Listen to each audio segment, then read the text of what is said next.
Wala kaming free staff house, wala kaming free lunch, free snacks lang meron kami. Pero, etong sisiguraduhin nyo, lalo na sa mga hairstylist nyo, dapat may kita yung mga yan. Dapat yung hairstylist nyo kumikita ng above minimum. Above minimum ha. Dapat, yo, what's up? Good morning mga salon owners. Meron lang isang katanungan ang sasagutin ko ngayong araw na to. Sabi kasi ni ma'am, kung 60-40 commission ba, meron ba kayong free lunch at free staff house? Bago kaya sagutin, ma'am, kwento ko lang sa inyo, no? As experience namin, meron na kasi akong 9 years na karanasan sa pagpapatakbo ng salon. Noong una talaga, nung nag-start pa kami, free kami ng staff house. Meron kaming staff house. Pero wala kaming free lunch. Wala lang, ayaw namin. Meron kaming free staff house. Pero, tinanggal ko na siya last year. Bakit? Ang problema ko noon, may free staff house na. Kaso, pati ba naman sa pagbabayad ng renta sa staff house, ako pa yung mamumblema. Sa staff house kasi namin, hindi talaga siya buo. Halimbawa, merong 6,000 na staff house yung ginawa namin. Kalahati niyan is ako yung magbabayad. Ibig sabihin, 3,000 lang yung babayaran nila. Meron yung 3 kwarto at meron pang bakanteng space sa baba para siyang pwede rin gawing tulugan, higaan, o basta ganun. Ngayon, madalas nangyayari. Free na nga yung staff house, ako na owner, ako pa yung mamumblema sa bayaran. Kasi, tatawag sa akin yung owner ng staff house o ng bahay, magpa-follow up ng bayad. Delay ng 1 linggo, delay ng 2 linggo, delay ng...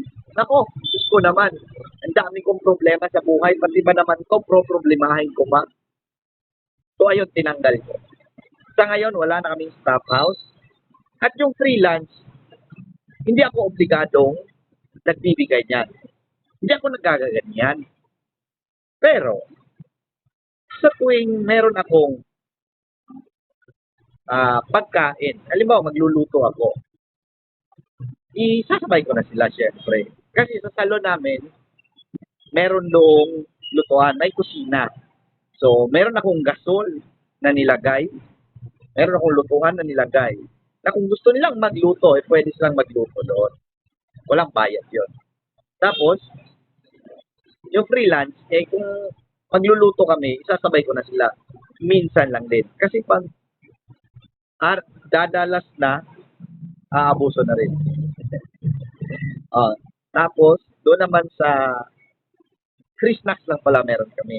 At eto, lilinawin ko lang sa inyo. Wala kaming free staff house, wala kaming free lunch, free snacks lang meron kami. Pero, etong sisiguraduhin nyo, lalo na sa mga hairstylist nyo, dapat may kita yung mga yan. Dapat yung hairstylist nyo kumikita ng above minimum. Above minimum ha, dapat yun yung kita nila. Kung kaya mong pakitain niya ng 25K to 30K monthly, mas maganda, mas mabangis, no?